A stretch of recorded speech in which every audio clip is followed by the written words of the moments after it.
For this episode of Coffee with Closers, I'm sitting down with Marty Metro. He risked it all to be an inventor and failed miserably. In 2002, he started a chain of eco-friendly retail stores to buy and sell used moving boxes in Los Angeles. He had a dream of a national franchise, but his attempt was premature, undercapitalized, and riddled with logistics flaws. After 3 long years without an income, Metro was forced to cease all operations, leaving him and his wife not just an empty bank account, but almost $300,000 of personal debt. He's here to share how he turned that failure into a multi-million-dollar profitable business today. So stay tuned for my conversation with Marty Metro. Thanks for joining us for this episode of Coffee with Closers, where business leaders share insights on how to build businesses from the ground up and best practices for innovating in their industry. Hey Marty, I'm super excited to have you join me for this episode of Coffee with Closers. I'm super happy to be here. Awesome. Well, every entrepreneur has a unique story of how they overcame obstacle, and boy, do you have an amazing story to tell. So I'm super excited to have you share that story with my audience, especially a journey of not just once, right? You built a company and you had to rebuild it. Yep. So share with our audience a little bit about who you are and that journey of becoming an entrepreneur. Yeah, it was. It definitely wasn't a straight line of a journey. And when people say the story, it's actually more of a compilation of many stories. But I think the one thing that is unique to my story is after being in corporate America for almost a decade, I had got my MBA in 1994 in information systems and management, and got hired right out of grad school by, at the time, Anderson Consulting, which is now Accenture, but it was the biggest technology and management consulting firm in the world in 94. I got hired and got into SAP, learned I was doing SAP before it was on Windows. So it was green screen SAP. That just shows how old I am. And did that for almost a decade. And then after the dot-coms imploded in the late 1990s, I had a kooky idea to build a company that bought and sold used moving boxes. I was just moving from West Hollywood to Hollywood here in Los Angeles. And I had done well during the dot-com uprise. I had done pretty well. Bought a big house in Hollywood, and we were moving into our house and spending all kinds of money on fancy things in our big custom house. I remember, not to brag because it's been a long time, but we custom made a 110-inch projection TV screen in our living room that was hidden in the ceiling. So you could be in your living room doing your thing and then push a button and this 110-inch screen came down. We were living the dream. And then we went to buy our moving boxes at U-Haul, and they were $4 a box. And we said, I'm not paying $4 a box. So we just to paint the picture, we got back into our Land Rover and drove away. So we definitely had the money to buy for boxes if we wanted to. We just thought it was an absurd concept to pay that much money for a cardboard box that we're just going to throw some clothing into, drive down the street. So I created a company called Boomerang Boxes. And the concept was Craigslist for boxes. And I didn't really have a business model. I didn't really know how I was going to make money, but it seemed pretty awesome. And I built it, and it was called Boomerang Boxes. And about 3 years later, I was on the edge of bankruptcy. I was $300,000 in debt. And that's not like mortgage debt or long-term debt. That's credit card debt. I was $300,000 in credit cards and line of credit. Didn't have a pen, couldn't even pay the servicing on my credit card. So had to shut the entire thing down, and did. And I had some mental challenges during that time, emotional and mental challenges. Here I was with an MBA and Big Six Consulting, and beyond broke. I was in a lot of trouble. So I guess the end of the story, or the beginning of the story, is what do most people do when they fail miserably? They go back and get a job. Well, I failed miserably and tried again. I tried the same thing again starting off $300,000 in debt. And the next company was called UsedCardboardBoxes. And knock on wood, we're still here 15 years later with 100 some employees. So that is an awesome story. And I think we certainly want to get into that, because I think we need to learn what were some of those early day mistakes or that got you in trouble, Yep. and what were some of the things that you've done unique that actually got you to where you are today, which is a massive operation. So you accomplished a lot, and I certainly want to get into the details of it, right? Like you're an entrepreneur, you're a speaker, you've been on some major news networks, you've been quoted a lot, right? So of all the things you've accomplished, what's the one thing that you are super proud of? It's funny. Number one, I guess I'm super proud of just creating something that never had an instruction manual. So that's awesome to me. We created something that, we kind of dreamed it up and didn't know how it was going to work. And you can't look it up online. You can't watch a YouTube video to find out how to build a used box business. So we just did it. And again, 15 years into it, we're still figuring it out. But I'm very, very proud that we didn't follow anybody else's, book or tutorial or video. That's number one. I think number two, when and I want to be careful so I don't artificially brag here, there was a point that we hit in cumulative sales, $100 million in cumulative sales. When we looked at our numbers and said, yeah, we've had some ups and downs, but we have processed $100 million of cumulative revenue from selling used boxes that we bought from a company that wanted to get rid of them. That was pretty epic, because people are, always laugh at us when we talk about buying and selling used boxes.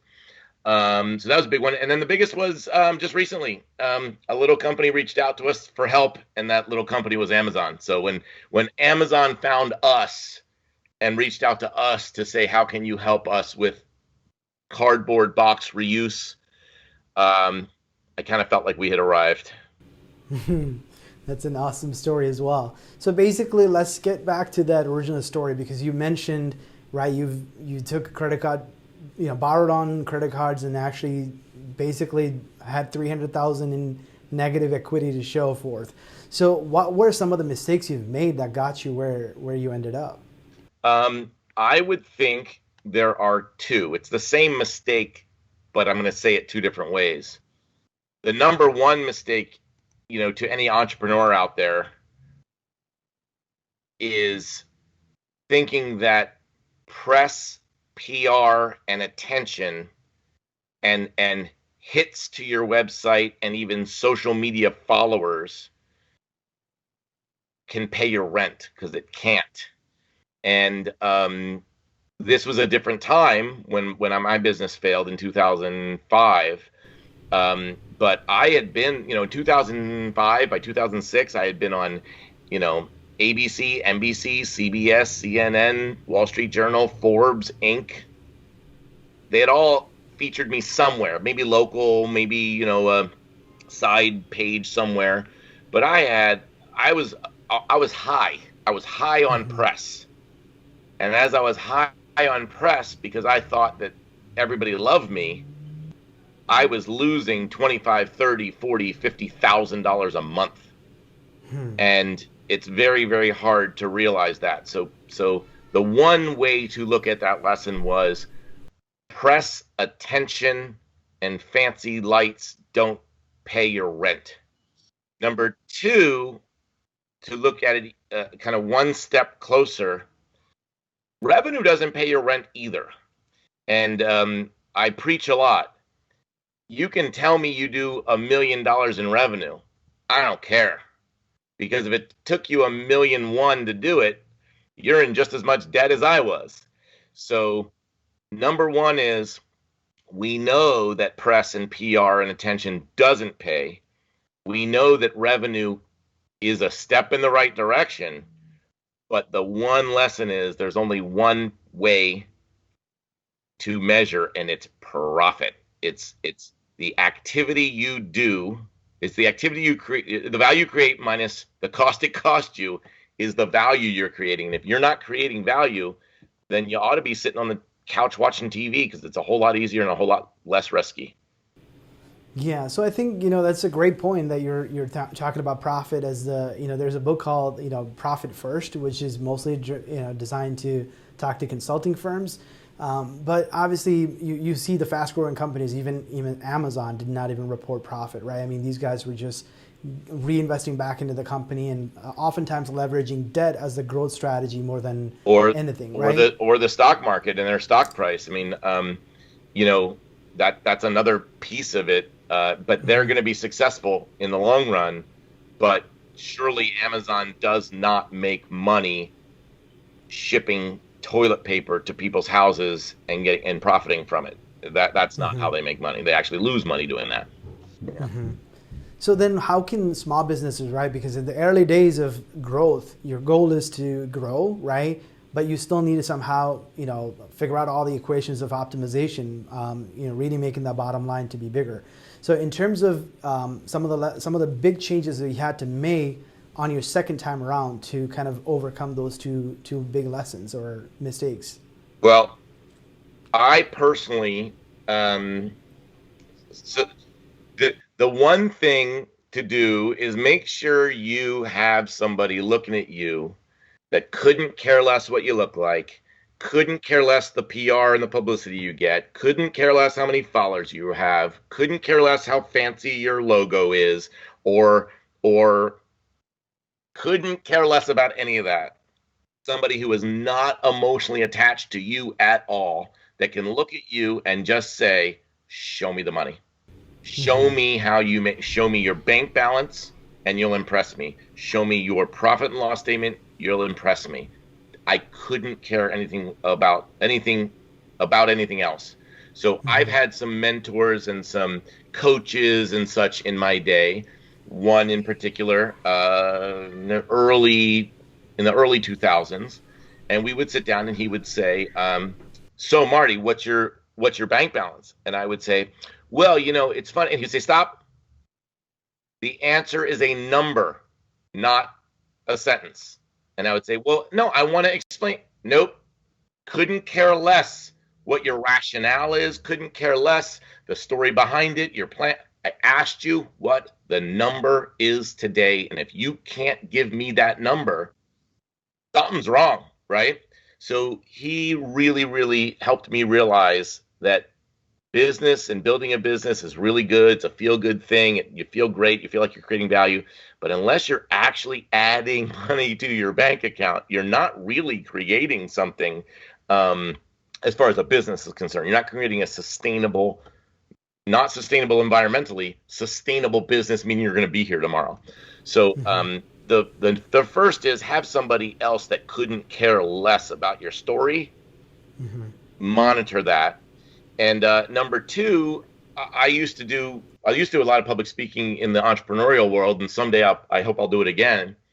But I created this kind of slide that says, you got to make sure your numbers make sense vertically and horizontally. And vertically is your revenue minus your costs equals your profit. You got to be able to just say that in one sentence with no story, no anything. Vertically, does it make sense? And then once it does make sense, now let's look horizontally across the months in the future. Does it get better when you do it more? So if you make $1, but then if you do it 1,000 times, you make $1,000, it's not really scalability. That's just repetition. But if you make $1, but if you do it more and more and more, you start to make more money faster, quicker, more efficiently. That's when you realize you got a business.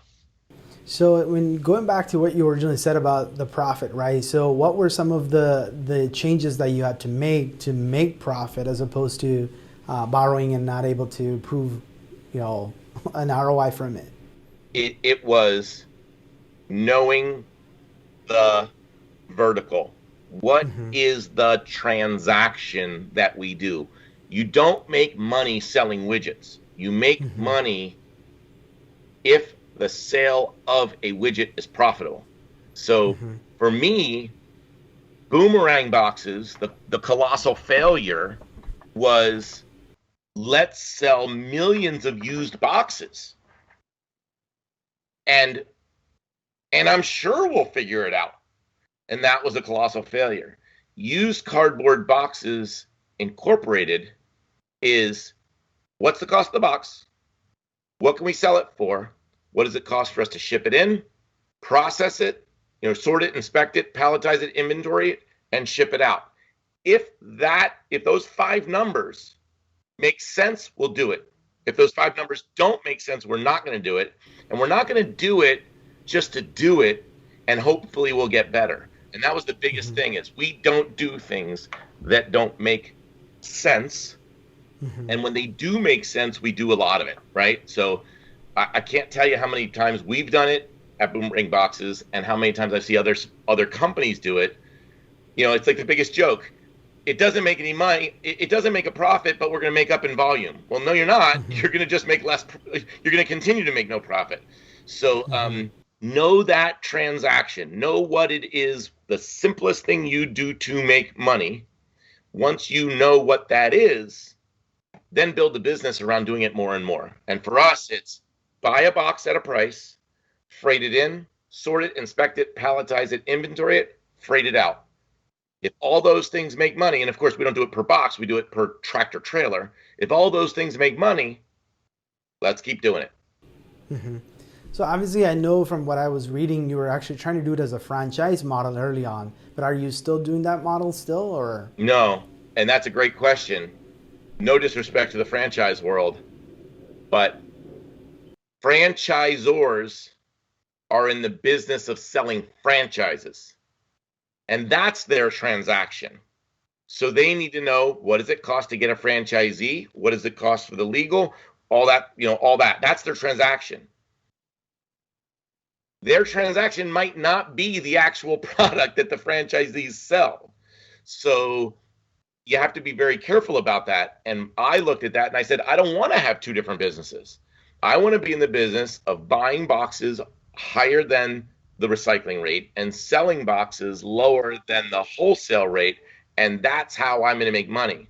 As soon as we started getting into negotiating with franchisees and teaching them and training them and providing them with therapy and being the shoulder to cry on and being potentially the subject of lawsuits when they're not successful, we said, that's a different business. So I think that's a big lesson learned, is if that's the business you're going to be in, then focus on how to make money selling franchises. If you're in the business of selling boxes, focus on the business of selling boxes. Very few times can you do both, right? Yeah, and I think I've heard, I think there's a book called Focus, or The One Thing, I forgot the author, and they all talk about just even when you're doing a task, like just focusing on that one thing. And I think businesses also need to learn the lesson of, if you're doing, like 3 different type of product offerings, each one of them is technically a business unit. And you got to have product market experts in each of those units to be able to really refine the product and, charge accordingly and to optimize the execution of all of that. So I think what you just described is a trap that we all get into, because there's money to be made and it looks exciting, and then you're like, hey, I can box this up into a business and sell this as a business. But then I think you found out very early on, like, hey, that's a completely different model. Yep. And if I have to focus on that, I'm actually foregoing my priority here, which is the one that actually pays the bills. Yep. I have a very close friend, I won't mention any names, but a very close friend who a while ago started a business, and he put a lot of money into it. And we were talking, and he painted the picture for me, and he said, okay, so we are going to China to set up the manufacturing. And then we're working with a freight company, a shipping company to freight it in. And then we're going to bring it into Los Angeles, and there's going to be a warehousing company that's going to do this. Then we're going to do the order fulfillment, and we're going to build the website, and we're going to do this and this and this. And then we're also going to sell wholesale, but we're going to sell online, and we're going to build. And I said, are you freaking kidding me? I said, 9 out of 10 businesses fail. And you're saying you're going to do every single piece of that business. I said, go find somebody who already makes this product, have them make it slightly different, put your name on it, sell a couple million of them. Once you do that, and all you're doing is selling them, then you can start going backwards and cutting costs and look at manufacturing it yourself. But you're crazy to manufacture your first product yourself and sell it and try to go retail. It's just crazy. So yeah, you gotta find one thing that works, and once you are doing what works better than anybody else, then go back and look at how you can take over other pieces of the supply chain. And I think that's what Amazon did. They built the website first, made people, he started selling the books, and then he said, well, I can open this website up to other people who has their products. And then he said, well, to cut the cost, I need to warehouse it myself, and I need to deliver it myself. Yep. And then now he went and bought 50 airplanes that are, I don't know, $300 million each. Yep. So basically, I think they're still not done. They're still not doing anywhere near what they're going to be doing, and they are still focusing on what they do best, which is, there's a lot of things they do very well, but one of the best things they do is they can make it so that if I need something, I can have it tomorrow, or even in some cases in 2 hours. They're getting everyone addicted to that concept, and they might not even be making money doing it. But once everybody's addicted to it and everybody realizes that if I want a charger for my phone, it'll be here in tomorrow's mail. Once the whole world is addicted to that, Amazon will figure out how to do it even cheaper. But right now, there's no point in doing it cheaper if nobody's going to be, quote, addicted to it. So there's a lot for them. There's a lot more coming from them. Yeah, most certainly. And I think the whole concept of next day delivery and that last mile is the most complicated one to actually control, right? And then they're also trying to control that by having their own delivery guys that are locally making that delivery, because they removed that from UPS, they removed from USPS handling it. Now their own drivers are on the road making that last mile delivery, which is, I think they want to have more control on that customer happiness. Oh yeah. That is their logo. Yep. But one of the biggest change you made, I think if I'm not mistaken, on your second time around, is introducing technology into the equation, right? So talk to us a little bit about how did that it made your process and business more efficient. Yeah, and it's kind of funny because yes, it was technology, but it was actually technology done correctly, because I've always been a technology guy. When we started Boomerang Boxes, it was, again, like a Craigslist thing. It was, hey, post boxes that you want to get rid of, and somebody else will post that they need boxes, and we'll make the connection, and we'll charge a percentage, or we'll charge $1 fee or something like that, and hopefully we'll do it millions of times and makes millions of dollars. So very basic technology, and no ownership or control. So let me give you an example. If somebody's getting rid of boxes, they're not getting paid anything. And if I can offer them 10 cents, that's pretty attractive. If somebody else is about to pay $2 for a box, and I can offer them the same box for $1.50, that's pretty attractive. If my revenue model is a percentage of the sale of that $1.50, and maybe I make 1% of that, that's a tiny amount of money. But if I actually buy the box for whatever the numbers I just used were, if I buy the box for 10 cents, take ownership of it, sell it for $1.50, holy crap, that's a lot of profit. So the big thing we did was, how do we build technology not to just match people and take a sliver, but how do we build technology to actually own this, have tractor trailers arrive at our facilities and unload? And whenever I say box, I want everyone to understand we're talking millions of that box.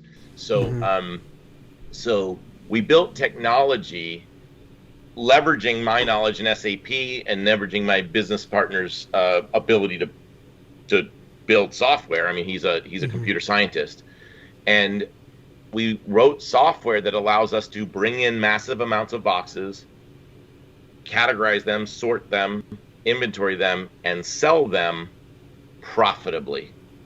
So it all kind of ties together. We're not just bringing in crap and trying to sell it. We know what we're bringing in. We only buy what we want, and we only want what we know we can sell. So let's talk a little bit about kind of, obviously you've been at this for over 15 years now. How has your approach on marketing and sales evolved as you kind of the company evolved as well? Yeah, it's a similar view of the same story. My approach at Boomerang Boxes was get on every news outlet and in any magazine or any article or any blog or whatever, and it'll come. And that was so wrong. And then we realized even more. So I live in Los Angeles. Everyone, I think, in the country knows the famous 405 freeway. And we would we would hammer this into our head. If Domino's Pizza offers a $10 pizza on the 405 freeway on a billboard, almost every single person that sees it can benefit from that.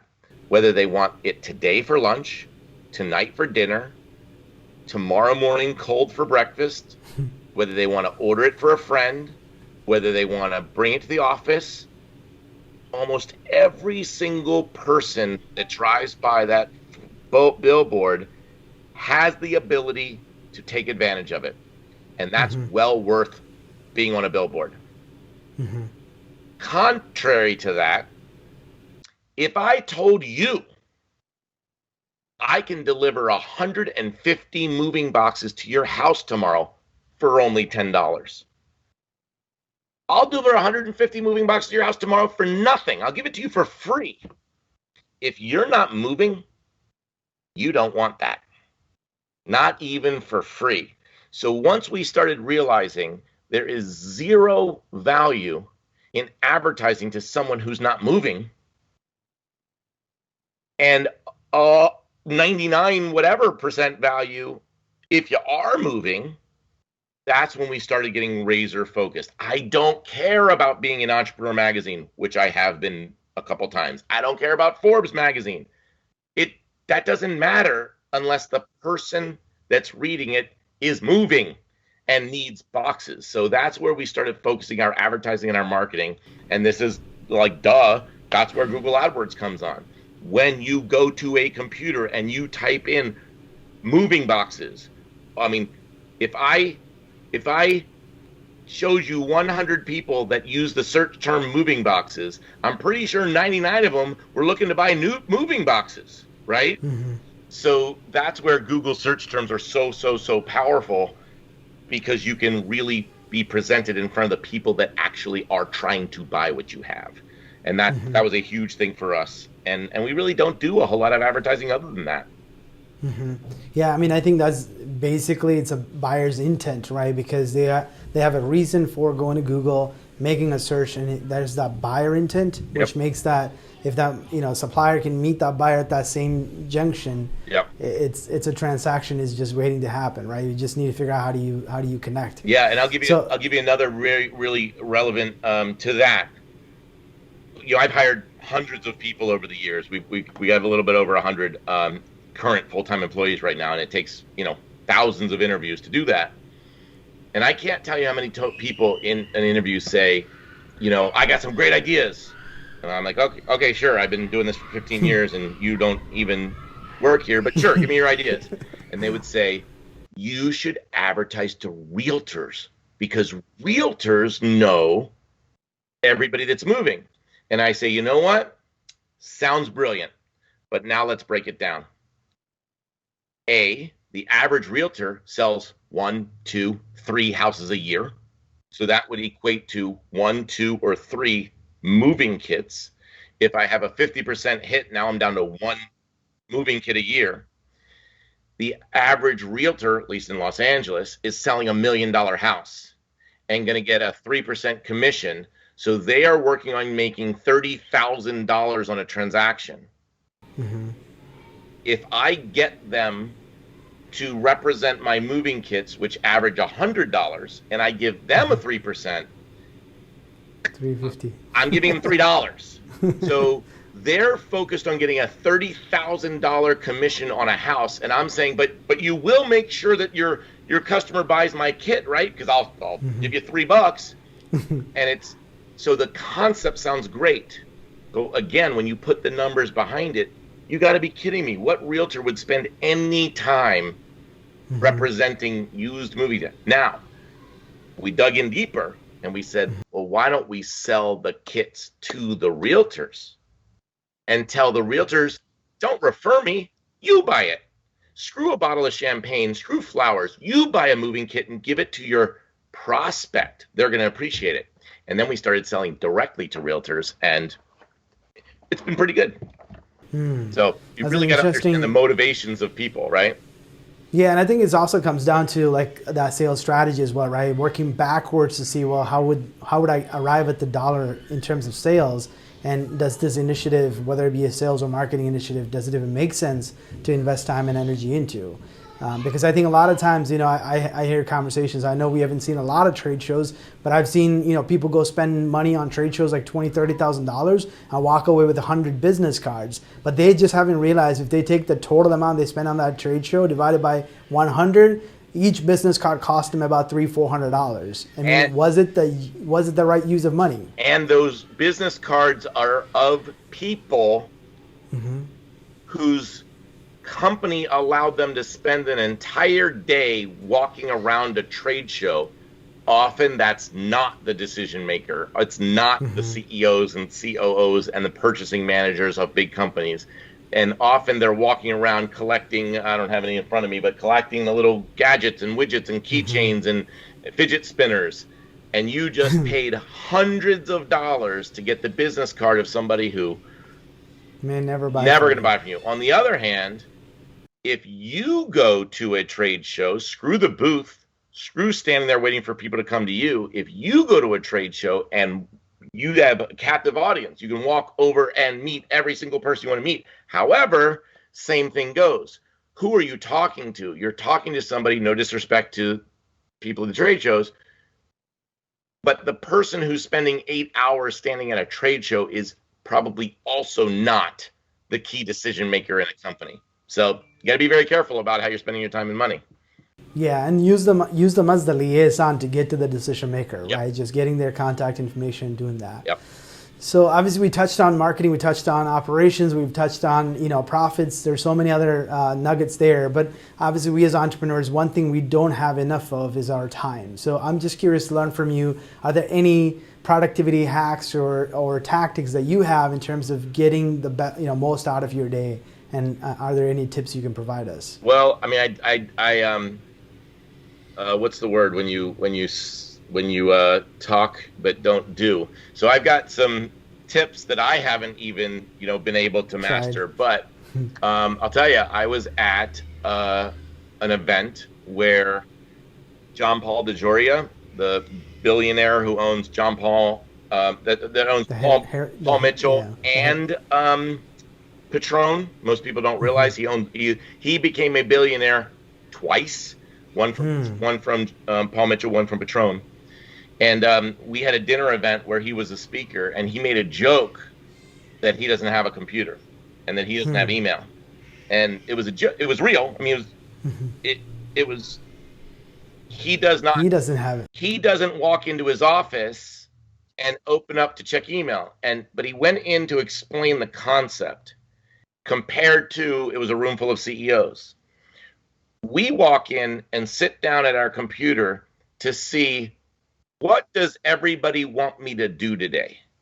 What are all the questions that the world's asking me? What is all the crap people are trying to sell me? What is all the news that the media outlets want me to know? And that's the mentality. I got to wake up, I got to get to my office, got to check my email. John Paul says he walks into his office without a computer and he sits down and he does what he wants to do or what he needs to do to run a business. And that is a fascinating concept. Now, could most CEOs today not have email? Probably not. But it's something to remember every day. When you sit down at your office, are you spending the first 3 or 4 hours responding to salespeople, responding to upset employees, responding to, whatever? Or are you sitting down every morning and planning out what's going to be the most productive thing for you to do today? So, you know, sounds good, harder to do, easier said than done is the word I was looking for, term I was looking for. But that's one of the biggest things to me is if you are reactive to everything all day long, you'll never achieve your goals. So you got to set your goals in the morning. What are you trying to accomplish? You know, technology is amazing. You know, I can get an answer to a client in 2 seconds because I have my phone with me. I have email with me. Somebody can send me a one-line email. Hey, what's the price of this? Or can you do this by tomorrow? And I can write back, yep, I can, done. So technology is great, but you can't become a Slave to it. a slave to it. Exactly. Yeah. Most certainly. And I think it's the same concept of, you know, working on the business versus in the business, right? Because I think we all know in concept that's the right thing to do, but we're always somehow putting out fires or some sort of an urgent over the important takes over, right? And that you're getting caught in that. Well, I think you just said something very important. Huge difference between urgent and important. Very big difference, and they should be handled very, very differently. Yes, important things need to be done. They don't need to be done now. And yes, urgent things might be important, but you need to address them now. And it's very, very, very different to understand the difference between urgent and important. So I have 2 closing questions. And obviously you started the first company nearly, you know, I mean, you were broke, right? So, and then you started it again and you keep at it 15 years later, you know, surpassed $100 million accumulated sales. So all of those things you've accomplished, what's the drive? What keeps you going? What's that reason behind why you keep doing what you do? A little bit of insanity, I think, is one. I'm being serious. You have to be a little insane. You have to just not recognize and follow everything. You just got to say, hey, look, this is what I feel like doing, and this is what I'm going to do. Me personally, everybody, you know, people look at me and I'm a very capitalistic, money-driven person. But at the same time, it's really, for me, it's really not about money. I mean, I like making money. I like having money. I like being able to do things with money. But for me, I have this just incredible passion to show other people a better, faster, cheaper, more environmentally savvy way of doing things. It's not attractive what we do. It's not sexy. And that gets me very excited that I can do things that create a lot of value, both financially and environmentally, that other people aren't doing. It's very hard to do because you can't buy and sell hundreds of boxes. You can't buy and sell thousands of boxes. The infrastructure is just too expensive and the matching doesn't happen. I could have 1,000 large boxes that I get for free, and I can find a customer that wants 1,000 medium boxes that they're willing to pay $1 for. But guess what? One's got large, one's got medium. There's no transaction there. You have to do it by the millions so that you can maximize the matches. I love doing that. It excites me. It makes me happy. And that's, you know, that cheesy sentence of, if you like what you do, it's never a day of work. Well, yeah, it's work. It's a lot of work. But I enjoy the work. So I don't believe in that you won't work a day in your life adage. I believe that if you really like what you do, you'll enjoy working. And I do enjoy working.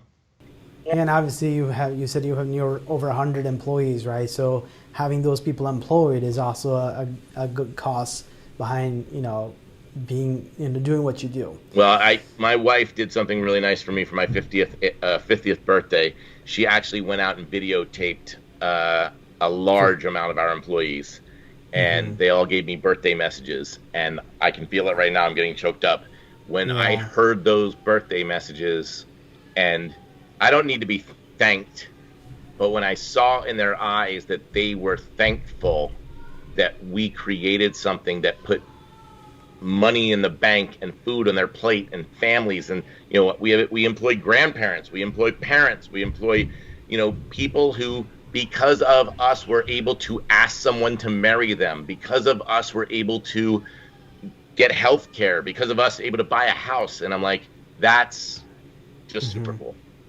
And I think that's the beauty of especially smaller organizations, because there is a level of connection to the founders that you don't get in a larger organization where there's tens and thousands of employees, right? You're just a number and you get a paycheck and you just go home.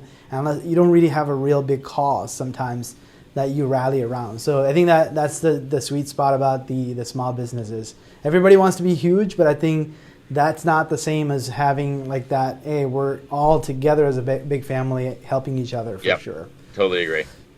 One closing question is, knowing what you know today, what advice would you give your younger self? A younger self? I mean, it's probably that same thing. Press, PR, notoriety, fancy websites, fancy cars, fancy dinners, magazines, TV, impressions, websites, none of that pays the bills. It can, but you've got to know that it does. You can't throw the net out and wait all day and hope that you catch a fish. You need to, not in business, you need to know where that fish is. You need to know how big it is. You need to have the right harpoon or stick or whatever. You need to go to that fish and harpoon that fish and pull it out. That's how you run a business, not by build it and they will come, unless you got really, really deep pockets. And most small businesses don't. So, and there's tons of companies that the purpose of their company is to go public. Their purpose of their company is to, whatever, make money in a different way. And I won't mention any names, but there's lots of examples. And more often than not, a year into it, 2 years into it, they're failing. And why is it? They're failing because they didn't have they might have had a business, they didn't have a transaction. They didn't have an actual transaction that they were focused on replicating, and that's how you make money. They had a concept they were throwing out to the world to see if it would work. Sometimes it works, but most of the time it doesn't. So my biggest advice to my former self is stay focused, know what the transaction is, know what value the transaction produces, and then replicate the heck out of that transaction. Invest your money into replicating that transaction. Don't invest your money into, hoping to become popular.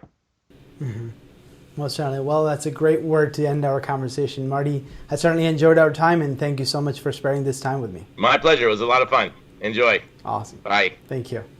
This episode of Coffee with Closers is brought to you by One IMS, a leading digital marketing agency helping businesses win new customers. To request a free marketing ROI audit, please visit oneims.com. If you enjoyed this video, please share it. To make sure you never miss an episode, please subscribe.